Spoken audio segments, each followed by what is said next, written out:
Hey guys, welcome back. I brought Bonnie with me again. I want to go over how to properly twist. So we're actually twisting the spine rather than kind of turning the spine. And what I mean by that is when we come into twist a lot, what people do to get really deep or kind of come into a full or half bind is the spine actually turns a little bit to the side and then they rotate the spine. And what we're looking for in a twist is like you're wringing out a rag, right? You roll it here. You're not bending the rag to try to, it's just straight turning this way. So if you look at my hands here, we want the spine to rotate like this rather than like this.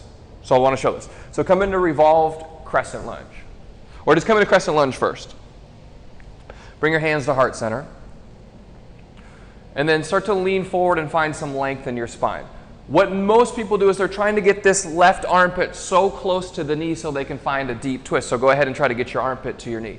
And if you can see it, right, her spine is going here and then it's starting to hook towards her right knee. And then she's finding a little bit of a twist. So what I would like her to do is bring your elbow up a little bit, okay? Connect it a little bit to the outside, but you can see the length in the spine here, right? And now I want her to take her ribs and rotate open. If your student feels like they can't twist any deeper or you feel like you can't twist any deeper, a way to do it this way instead of feeling armpit to here, that means you're going really deep, is to take your inner thighs and squeeze them in towards each other.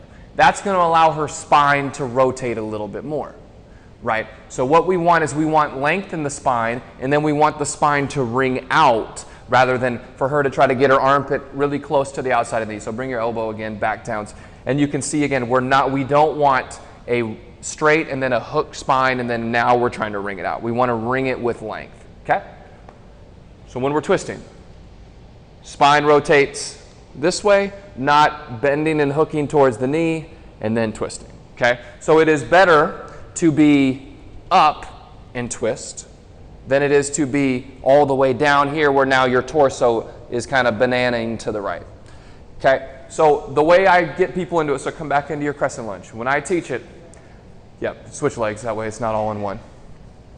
As she comes up, I'm going to have her lean forward a little bit. That's usually what I do. I'm going to keep this length in the spine. I have them twist first and not connect the elbow. So go ahead and twist from the ribs. I have them stand up just a little bit into their feet. So press into your feet, stand up just a little bit, twist a little bit deeper. And now keeping this length in the spine, see if you can get your right elbow to the outside of the knee. If the spine starts to kind of banana to the left knee, they've gone too far. I'd rather have her hold this than trying to get that elbow so far out that now her upper back, her thoracic spine is starting to rotate to the right. Okay? So when you're twisting, long spine, it's better to have a little bit more height in the torso, rotate the spine rather than curving the spine, right? It's like in a golf shot. You want that shot to go straight. You're not looking for a pull or a fade. I think I got my golf terminology right. I don't know. Okay? Try it out. Let me know. Namaste.